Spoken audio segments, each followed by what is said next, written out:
back to the old Highlander Priest.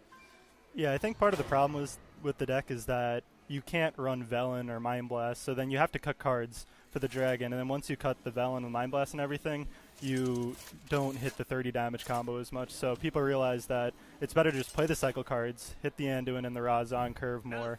Oh, he did.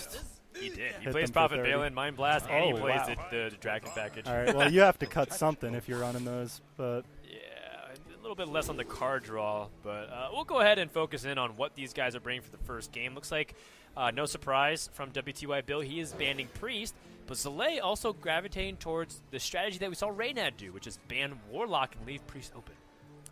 I think a lot of players are starting to realize that Warlock might be the best ban in this meta. We just saw a major in Taiwan, or was it the Invitational, and out of the top 16 players in that, I think only 2 players were banning Priest. All the rest decided that Warlock was the best ban, so not too surprising to me to see that come out here. It's just so strong, and it's funny because a lot of people were talking about how powerful Priest was, but Warlock really slowly went under the radar, and now everyone's on notice for those control Warlocks. Now we take a look at the Paladin deck and just the class at large. And I'm going to be a little bit... I'm going to be referencing the meta reports, but they say that Aggro Paladin is just the best raw win weight deck on ladder. And they're talking about how Paladin's a class that people aren't talking about, and even has 2 versions. It has the aggressive Paladin, which is built around this Divine Favor, and then you have Murloc Paladin. Is Paladin worth the hype, according to data?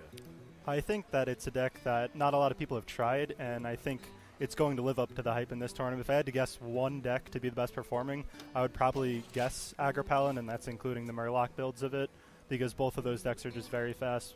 It's like interesting, like how long does a deck have to stay at the top of the win rates for people to be like, okay, we should start trying it now, start playing it on the ladder, see how good it really is. And in the last tournament that had happened, the Taiwan, we saw that the winner had Aggro Paladin, but he was pretty much the only person to have it, so I expected a lot more Paladin for this tournament, and we have seen a couple people have it so far. Well, I mean, one of the cards to crush the aggressive Paladin is in the Druid's hand. It's a spreading play. You kind of mentioned how it's important, but Wtybill's even got more anti-aggro tools in the Mind Control tech, which can also be a big decisive swing card. So, Wtybill definitely known for some of those weird tech choices. You're mentioning that. He chooses some weird stuff, and that Jade Druid even has Dirty Rats in there, so he can fight against some of those decks that require those battle cries or those other effects.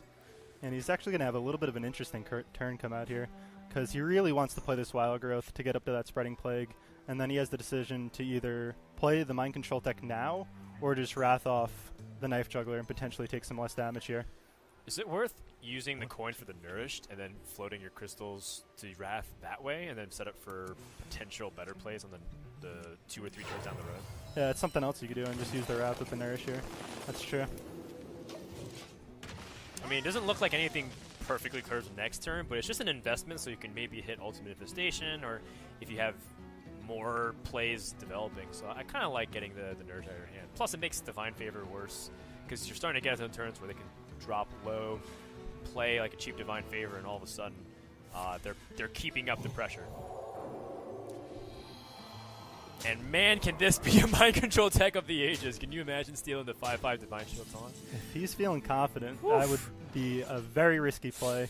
Unfortunately, I think he's just going to go for the Spreading Plague and rip the Mind Control tech next turn. But Kings is a card that I haven't seen too much, so it's interesting to see that Zalae decided to put in the Aggro Paladin. Yeah, I've seen it in the popular deck builds, but in terms of the ones climbing and make the most effective win rates, I've seen it cycled out. But I do think it's really powerful to pressure some of those decks, like the Jade Druid and even the Priest to a certain extent, because they're a little bit slow in responding to it. And if they don't have Death, for example, or Silence, you can get in 10, maybe even 15 points of damage. Yeah, Kings is just such a good card. I feel like the biggest argument for not playing it right now is that so many people are playing Spellbreaker to deal with the slow Warlocks that you just have a tech card that sort of just hits in other matchups, like against the Blessing of Kings. No, that's a really good point. Collateral damage is a real thing. Even if the card is really good and even smart, it sometimes just gets swept up because of a wave of new cards coming in. Now, Zalae has an opportunity to kill off, let's see, 1, 2, 3, 4 minions, it looks like. So the core here could become 2. But this is also an opportunity to try to play Divine Favor, but he doesn't get that many cards. Yeah, it's hard to get anything from it this turn. But I think he's probably just going to try and empty the rest of his hand. For sure he wants to get this quarter creeper a little bit lower. I think he'll make the attacks, but the only reason to hold it is to hope that you top deck Tarim if he thinks that he's not in a good enough position making these attacks. So there's definitely a big upside there, but then it makes you weak to things like swipe. So he's just going to go ahead and make the attacks. Swipe is so scary, it's almost game ending. But now this is where a position where Mind Control Tech has a couple of good targets you can hit now. I wonder if he's going to decide whether or not he wants to kill the 1/1 Divine Shield taunt first, because if you do kill it, it makes it more likely that you steal a 5/5, but he might just be thinking that that soaks 2 attacks, and if it's soaking 2 attacks, I'm going to be able to UI and recover here. Right. So a little bit of a decision. I definitely think he will always play the Mind Control Tech in Wild Growth. I'd be very surprised if he goes with the IA here, because I think the potential swing of the Mind Control Tech is just too much to pass up on. I kind of like the odds of stealing a 5/5. It completely neuters their attack. So I'd probably want to kill one of the 1/1s there. 50% chance as opposed to 40%. And man, sometimes Divine Favor, even matchups where it's good, is just a little bit awkward, because we see that Wtybill is going down to 2 cards here, and Zalae is only going to be able to potentially get 2 cards from his Divine Favor. And after you play the UI, it's usually hard to win the game after that, but he decides. He's just going to play the Aya. He decides that he's not under too much pressure. And yeah, I mean, he should be alive. Even your opponent has the optimal amount of burst for 6 mana, you should still be able to stay alive for 1 more turn. But when Zalae sees a Wild Growth into 10 mana, I feel like that's a pretty big sign for Ultimate Infestation. Down. So, do you ever have to hold the Divine Favor here? Yeah. Just draw more cards. A lot of times, Paladins, it looks like they have unwinnable games, and then they draw a million cards, they find Tarim, and it doesn't even matter what the board state was beforehand. Yeah. No kidding. I think a million might be rounding down. I'm trying to look at. I'm trying to pull up Zalae's deck lists here. We're finding it all at smash.gg/ESS. And we do see that Zalae did decide to hold the Divine Favor. I definitely like this play coming out from him. Definitely heads up, and it's a hard decision to make. I don't think he gets punished that badly. He's not playing like Valinir or any other cards that can really clog up his hand. In fact, he only has 1 Cobalt Scalebane. And then everything else is like Leroy and Blessing of Kings. So there's not too many cards that punish him for holding this Divine Favor. Yeah. And even if you do draw one of those cards, you still draw, what, 5 cards off Divine Favor? That's pretty good. Yeah. 3 mana, draw 5 seems really good. And then the tempo hasn't completely swung to Jade Druid's favor. To Jade Druid's advantage. So this is another interesting turn. So you see that Zalae's been holding onto this card. So you might have the read that it is the Divine Favor, and he could go for the Mind Control attack and Jade Behemoth, but Wtybill just going for the UI here, which is totally reasonable, and getting a free 4/4. Definitely helping with the tempo. Yeah, I mean, I think he's evaluating the average draw in his deck, which is better than the average draw in the Paladin's deck. Purifier's Maul, so is that the... Which I don't know by the names. I only know it by its effects. Is it Taunt plus Attack, Divine Shield? I don't know them by the names I'm going to go with... Let me think. Divine Shield. Oh, yes! Oh, what a guess. I don't know. It's like sometimes it's hard to tell by the art, too. That's something I should have studied up on before this cast, so I would know all the different types of mauls.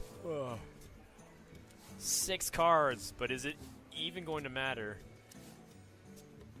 Yeah, the card he's looking for, he needs Tarim here to have a chance in this game. Right. Because now Jade Druid can actually put on an offense. Yeah, 5, 7... Oh, sorry, 5, 12, 13 points of damage. It's pretty crazy here that Bill just had the Mind Control tech the whole game, and it never found a turn that he decided it's best here. Because that's usually the swing turn to the Jade Druid against aggro decks, but he was just able to have such a strong hand after that Plague that he just didn't need it. Blows my mind, honestly. Like, the fact that he had a lot of opportunities to maybe just outright blow out the game. I mean, the first series was almost like a lesson in tech cards. I'm like, when it can be good, but ultimately a lot of times you end up just playing good cards anyways. And I think this is another example of exactly that. Wtybill put Mind Control Tech to stop board flood decks, and Aggro Paladin is one of the most prevalent board flood decks, and still didn't even need it. Yeah, this build of Aggro Paladin just goes so wide on the board that a lot of times you just lose to Plague. That's why some people, even in this tournament, decided to bring the fast Murloc list, because you build smaller and bigger boards, and then buff your minions with Dino Size or War Leader, so you're less weak to Plague. But I like that. Zalae's going to need to find a win with Paladin still, because this game looks to be over. Well, I think what's important about the Mind Control Tech, even though we're kind of teasing it a little bit, is if Wtybill didn't start with the Wild Growths, if he didn't start with the Nourish into the Wrath to stabilize, he might have needed that Mind Control Tech in order to pull him out of a tough situation. So I don't hate it, even though it didn't work out. Zalae pulls the Rallying Blade, very nice sequencing to make sure he can get extra damage, but I don't think it's going to matter. I think this might be even lethal right here. Yeah, just straight up UI to the face. And this was a really important match. Zalae has the aggro decks, and the deck that you pick on the most is Jade Druid. It's a slow deck that a lot of times you're just looking to even maybe potentially 3-0 it. So Bill picking up this quick win has a lot of implications for the rest of this series. Yeah, I mean, Highlander Priest has a lot of good anti-aggro tools, especially one that's dragon-based. I mean, they have a couple even more clears, like Dustbreaker to really help, and Primordial Drake to help them sweep up to the smaller boards. And then you have this very weird control Warlock list. It's got, like, you know, at least a Trailblazer and, like, one Gnome Feratu. So I've seen, like, I saw Purple play a variant of this last weekend at the All-Star Invitational where he went pretty far. But definitely got a little bit of Bill twist to it, which I like.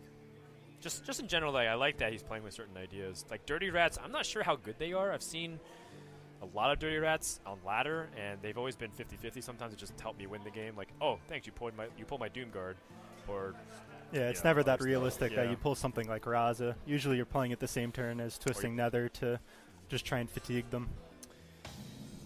Well, we'll go into game number 2. Priest versus the Rogue.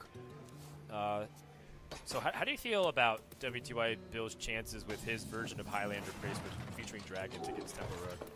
I mean, I feel like you have to suffer because you just have less draw. And I feel like the draw really helps against the Rogue, because even if you do have the Dragonfire Potion and you do have the Psychic Scream, you really need Raz and Anduin to close out games. Because the way Rogue functions now with the Elven Minstrel is that they never run out of steam. It used to be before that you clear the board twice and you win, but now Rogue just keeps on going. It's true. There's not a lot of those draws that you see in a lot of the other Priest decks, like there's no Novice Engineer, for example. Look how much he's valuing the tempo on board, just playing a naked Cabal Talon Priest. I like it actually lines up really well here. Yeah. If it wasn't for the top stick backstab. This guy's toast.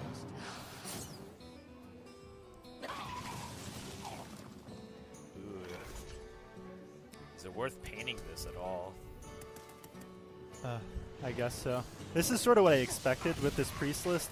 Like, I feel like your draws are just going to be so awkward when you cut all the draw cards. Like, you then get to run, like, these value minions like Dragon and Operative, but you just don't always have them in your hand. I mean, he went a step further. He's got Bookworm and Bone Drake, a couple of, like, these little slightly unusual cards. But, I mean, if you got Acolyte of Pain... That is probably his best card off the top here. Right. You just have to cross your fingers for no Vile Spine Slayer. That would be devastating.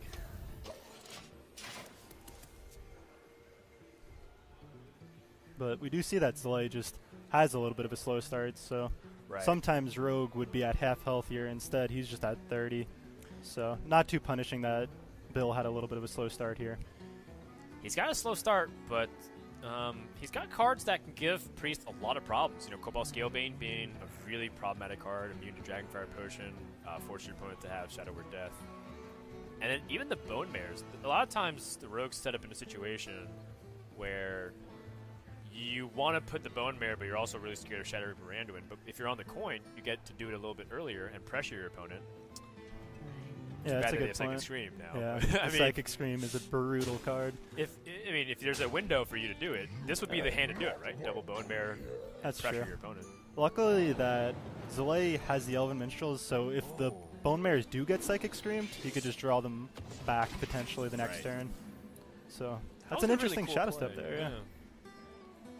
Any initial thoughts on that? I mean, he's looking to combo the Elven Minstrel next turn for sure. Right.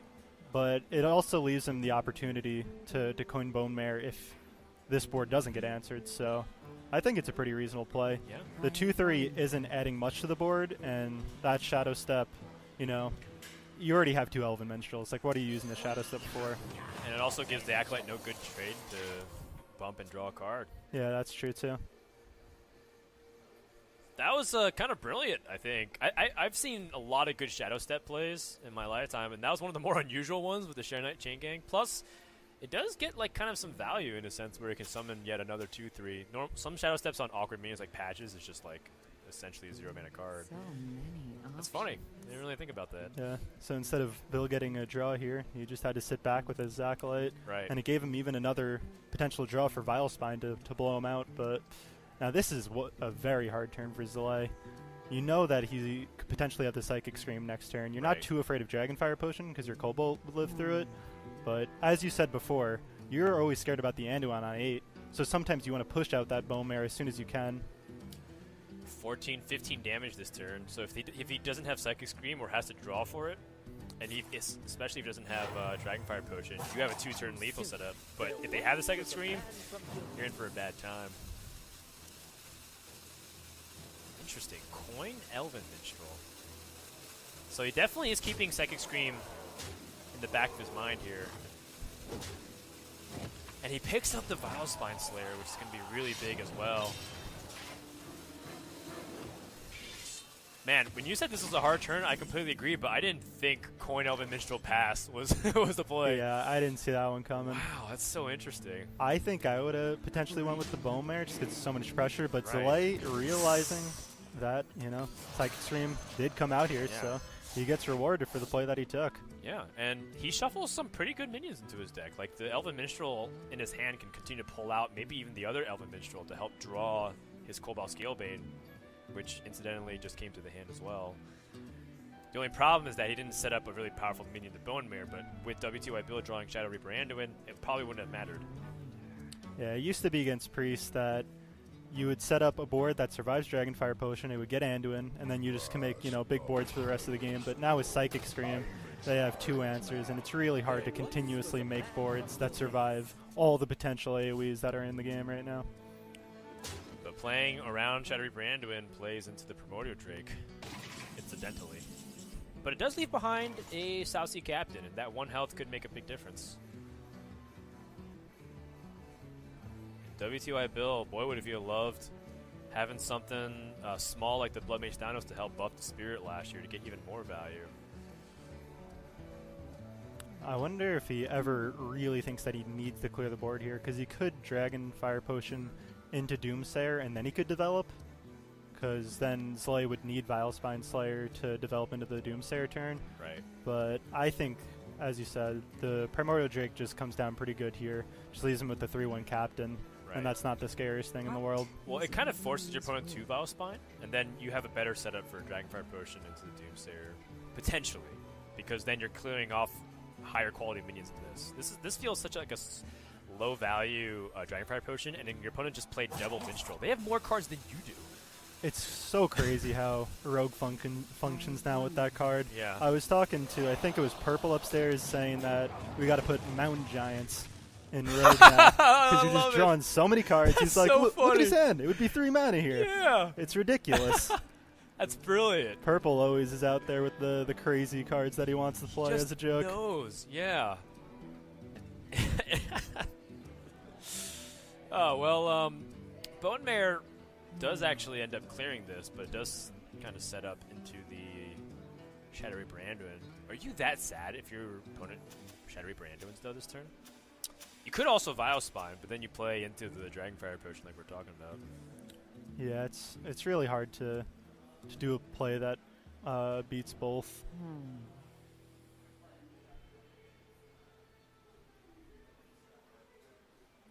I think he's going to go for the Vile Spine here, but we know that it's going to get punished by that Dragonfire Potion, unfortunately, for Zalae. I think he's accepting that. but hoping that Wtybill doesn't have a good follow-up. Doomsayer's pretty nasty. Oh my goodness. That's your follow-up after the Doomsayer now. Yeah.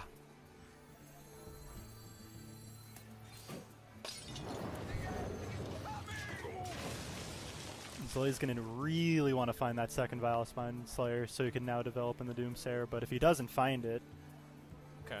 well, I think you take a chance on this Swashbuckler. You could get Silence, you get Shadow Word Pain. I think you're in the part where you have to just take a risk.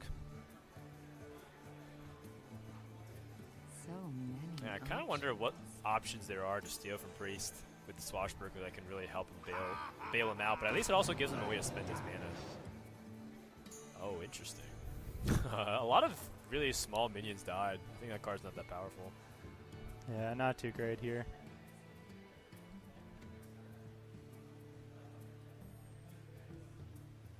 Zalae probably does have Leroy in his rogue deck, so that's something that potentially Bill could be a little bit afraid of, but Right. even just playing the Dragonet Operative, Raza, and healing, that puts you up to 14. Puts you out of range of Leroy's Shadow Step, which is already is pretty unlikely, so... Unless he attacks the face and And SIs. SIs, yeah, so I was thinking if you ever want to make him scared, and then make Bill try and do a play that's a little bit more defensive. Wow.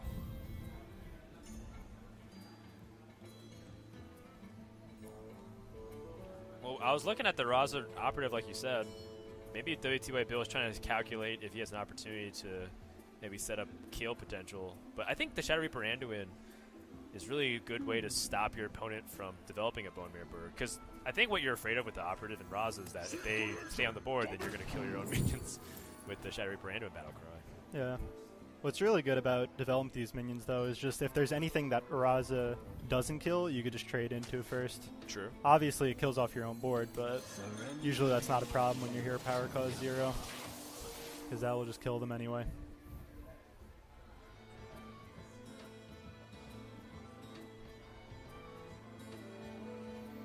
Van Cleef. So Zalae has ways to set up a pretty big, wide board here. But I think no matter where he runs into, I think he's just going to get cleared and So many. pushed on, too. Yeah, I wouldn't blame Zalae if he thinks his out is just making the biggest Edwin you can make this turn. You could play Right. Quarter Creeper, start a Chain Gang for 2, potentially even Eternal Servitude into the Edwin, Right. and just hope he doesn't have it, because at some points you just have to hope that they don't have it when it gets to this point against Priest. Well, what's interesting is that maybe you can set it up to bait out the Shadow Reaper Anduin and then try to Bone Mirror one of the Serenite Chain Gangs the following turn and pressure that way, because your opponent's at 13. So it feels like if you get one thing to stick and just use Bone Mirror for damage, then you have Leroy as an out for the rest of the game. That's true, if he decides that he could put a little bit of damage on him here, but This is kind of what we were talking about, right? Like setting up for the Van Cleef that you were mentioning. So your opponent plays Shadow Reaper Anduin, and then you have an ability to stick something onto the board. But I don't know if he will stick anything to the board, because he's even got Potion of Madness and Binding Heal. yeah, he'll just be able to kill off that Vilespine Slayer. Right. And once the Anduin goes up with the 0 amount of hero power, it is pretty hard to stick anything for the rest of the game. It almost always has to be charge damage to get through. But Wtybill will be losing his own minions, kind of we're talking about. One. His operative and Raza will at least get a little bit of value. Does he have to do it, though? He could also try to find another out because he has a Vilespine Slayer as a way to remove things. I would be very surprised. Like, I feel like as long as you get up Anduin and have a clear board, you just do it. Right. Because you'll be able to clear everything for the rest of the game. You know that you have the Vilespine in hand. Like, you could heal up here, you never die. It's just a super safe play. Puts you in a great position to then finish up the game. Agreed. There's some finesse plays with Potion of Madness and Vilespine instead, but I just like this so much better. And Zalae will not stick a single minion. Is someone injured? Perhaps this is the green light to finally go a little bit wider now that Shadow Reaper Anduin's been played. Yeah, we do see that Zalae's hand does cost a lot of mana, so he's not, lacking any value. It's just pretty hard to make a board. We got a But Bone Mare. you could charge in this deckhand, which does push a lot of damage. For sure. I mean, now Leroy Shadow Step is something to consider. Although Wtybill has the Binding Heal, so that puts him at 5 higher, so 17 life, plus a Spirit Lash. Man, how big is this Valspine Slayer as well for Wtybill? That's always the card you're looking for. Yeah. Spirit Lash. Every turn before this one, we've been seeing him in the tank, and he was like, oh, I have a 0 amount of hero power. I could just do things. It doesn't matter too much. But he's still doing everything correctly here, making sure he heals for the maximum amount, even gets the card draw there. Yeah. He can just hold the Vile Spine. Right, just play Bone Drake. Then hero power. You lose the Bone Bookworm value, but the Bone Drake can even trade potentially, and then find it if you really need it.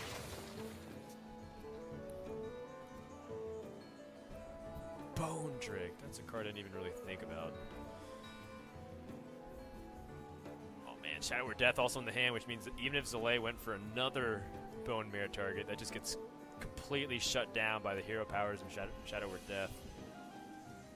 So many. Yeah, I think Zalae's just trying to figure out how much health he could put on the board, because that's usually what you're trying to do once they're out of AoE, is just want to play as many minions as you can, try and land the Bone Mare that way. But it's going to be pretty tough to get off this for the rest of this game. Yeah, and also with the Binding Heal, he's no longer within the range to threaten burst, so there's no point in trying to be super duper aggressive that way.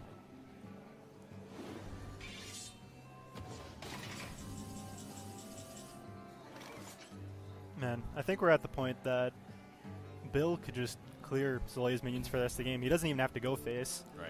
Like, a lot of times, you know, you see Priest players sometimes misplay in matchups where they need to go face, and then they run out of cards, but in this one, I'm pretty sure he could just keep shooting minions and be totally fine. Yeah, full clear every turn. He's even taking low-value trades. Malagos. Sure. He could smite for a whole bunch here if he wants to. Yeah. I mean, Malagos, hero Not a bad power. minion to stick. Yeah. Not quite the Valen, but also good. Now you can use a smite to phase. Grow short. Well, he smite for 7 seems pretty good. I mean, Zalae knows that the moment Raz and Anduin came down, even though they drew equal amount of cards, that will most likely do it. Shadow Step, not going to really do much here. He can pull one of these Serenite Chain gangs back, so that way he has a Bone Mare target guaranteed next turn. Yeah, unfortunately, there's no third Vile Spine left in the deck. Yeah. How long can this go on? How long can this go on? You know, Zalae's in a spot where a lot of players would just concede, but he's making sure that his opponent has the guaranteed win before he concedes this game, which is sometimes just tough to do, because it could be tilting when you're in this position in a tournament, especially after you lost the first round. Yeah, that's right. It's a good opportunity to update you guys on, or maybe recap rather, what happened. Wtybill went up against RDU and lost 3-1. And then Zalae went against Purple and got swept. That was, of course, a match that was going to happen on stream. We had a little technical delays. Thankfully, we're past that now, and it seems like the internet has largely stabilized. Oh, good. That'll do it for game number 2. Wtybill 1 game away and has to play his Rogue deck. And Rogue is a pretty tough deck to reverse sweep, especially when Zalae has all aggro decks, and I think Rogue does pretty well against aggro. You have backstabs, you got the SI agents. Yep. It has a couple of cards that might even tilt in his favor. He's got Tar Creeper, for example. One of the interesting cards is Sonya's Shadow Dancer, which is a card that people were experimenting with early on, but largely have gravitated away from it. What do you think about Sonya? I didn't think Sonya would be good, and then I watched Muzzy play it a whole bunch. You saw it in Trinity. The first time it got played, it got insane value. Yeah. 1 mana Bone Mare. I think the card's just pretty good. It's a card that is not always good on curve. I think you pitch it in your mulligan, but it's such a value card late game that if you trade into Vile Spine, you trade into Bone Mare, it's a card that could just win you the game on the spot. Yeah. What's interesting about it is that it functions somewhat similarly to Elven Minstrel in the sense that it's trying to give you a little bit more longevity, because Wtybill doesn't even have Elven Minstrels in his deck. Straight up. I'm He has surprised by that. Shonya, because Shadow Dancer, and what looks like to be a Cold Blood as his tech choices. I'm surprised by that. I feel like everybody has realized that Elven Minstrel is just pretty good in Rogue. Makes you just never run out of steam. But although Zalae didn't run out of steam that game, he had a ton of value. Still didn't mean that he got there because the Priest just was able to find the combo pieces in time. Wow. Prince Kelsa, they opened a hand for Wtybill. Although I feel like Prince Keliseth's importance in the Rogue deck has been not as important as it was in the Knights of the Frozen Throne meta, where it was like basically as game winning compared to landing a powerful corridor creeper as your main tempo play. Yeah, I think it was also just people getting better at the deck, because previously when people were new to the deck, they mulliganed everything for Prince no matter what, and people realized that's not really the optimal way to play it. You know, if you have a good hand, you should just keep it. But Prince is still the highest win rate card in the deck by far. Yeah. And it's pretty insane when you do get him on curve. Man. And I'm really glad that Bill decided to not coin out Prince on one. That's a play that I feel like a lot of Rogue players make that just usually doesn't work out for them, because the coin is just so important. Whether it's comboing an SI agent, a Vile Spine to turn earlier, and all you're getting from coining the Prince usually is just one more minion that's buffed. Agreed. Unless the 2/2 is so important to fight on the board, which it rarely is. Yeah, which it rarely is, as you said. Choose I believe that Cold Blood, by the way, was stolen. I didn't keep hand tracking. Yep, So that was it's off the not- swash. It's not a card in Zalae's deck. That was a pretty intimidating board to stare down. Turn 2. Is it worth coining out the SI-70 just to stabilize onto the board a little bit here? Well, what you could do is you could play Prince and then coin the swash, and you actually pull a 2/2 patches, which I just like helps fight that. immediately. I like that too. So it kind of like has the SI-7 agent, but then you lose the SI combo. Well, eventually that corridor creeper is going to be the combo piece for him. I like it. Especially when you throw up a tar creeper, and all these minions are going to be dying. True. I think you could easily use the coin here. But it also just has to be something you think about, because Think. you're not always thinking, hey, I could pull out 2/2 patches this turn. Yeah, the thing about the Keliseth is that it's investing in like turn 5 onwards, because turn 3 and 4 is pretty clear with what you want to do. So you have to kind of imagine, if you play a Keliseth and you don't pull the patches out, what are you really playing Prince Keliseth for? This is a pretty greedy play from Wtybill, and I hope it pays off for him. Yeah, looking at Zalae's hand, he's not going to get too punished for it. Zalae doesn't really have anything proactive to do. You never really want to be playing the 2/2 Edwin, and he doesn't even have anything to combo the Cold Blood, so Right. hero power and clear the Prince. Not what you want to be doing in this stage of the game. It certainly is interesting to think about why Wtybill paused for so long, right? And why would he think for so long to play Prince Keliseth on 2 unless he had much better options? Coin SI-7 agent has to be on his head. South Sea Captain has to also be in his mind too. That's true. Captain could have been a killer there.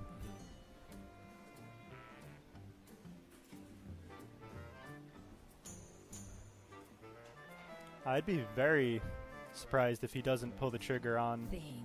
the patches now. Like if he just goes for the tar creeper.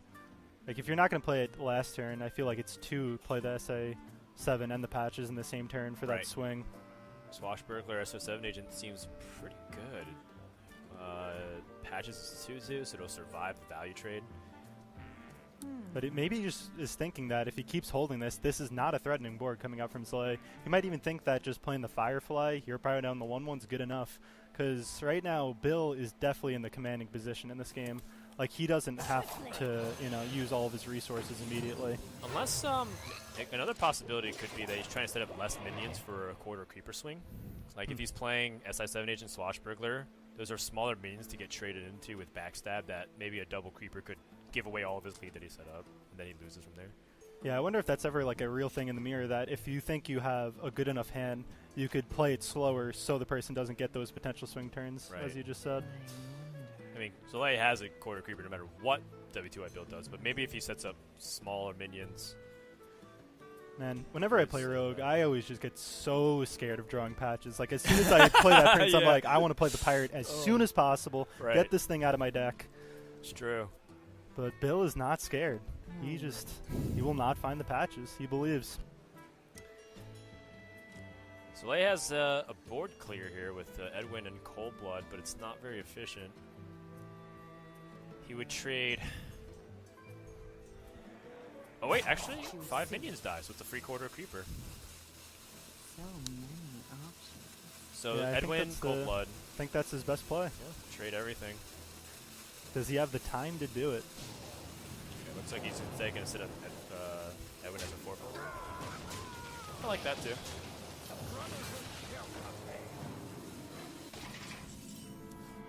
Oh, so he's going to make quarter creeper with the Elven Minstrel next turn then? Is that what he's aiming for? Hey, Zalae definitely desperately needs these cards in his hand. But now this board's just pretty threatening from Bill, especially that he now gets the first quarter creeper on the board. Right. Having the extra 5/5 now would be better to fight against the opponent's board, but now he's playing it reactively, which gives their opponent a Vile Spine opportunity. Yeah, usually the Rogue mirrors where one player has Prince. The guy that doesn't have Prince always has to play super aggressive, and you really can't afford to lose board. A lot of times when you do draw the Prince and have board, it's pretty hard to lose board from that state. I mean, it's not like Wtybill's Prince Keleseth has landed anything substantial. He's only got 1 minion onto the board, which was the Firefly, and he drew a second Firefly. So Yeah. it's largely been about the tempo that he's been accelerate through SI and the corridor to this point. And will continue to do so. He draws backstab. That's yet another thing that hasn't benefited tremendously from Prince Keleseth.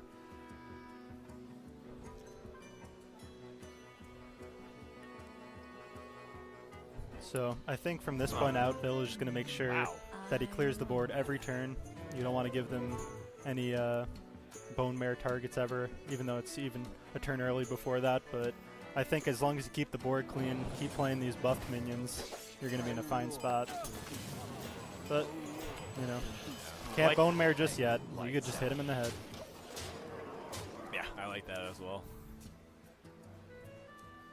Too many wide minions. No AoE available for the rogue, at least through any means, the normal means.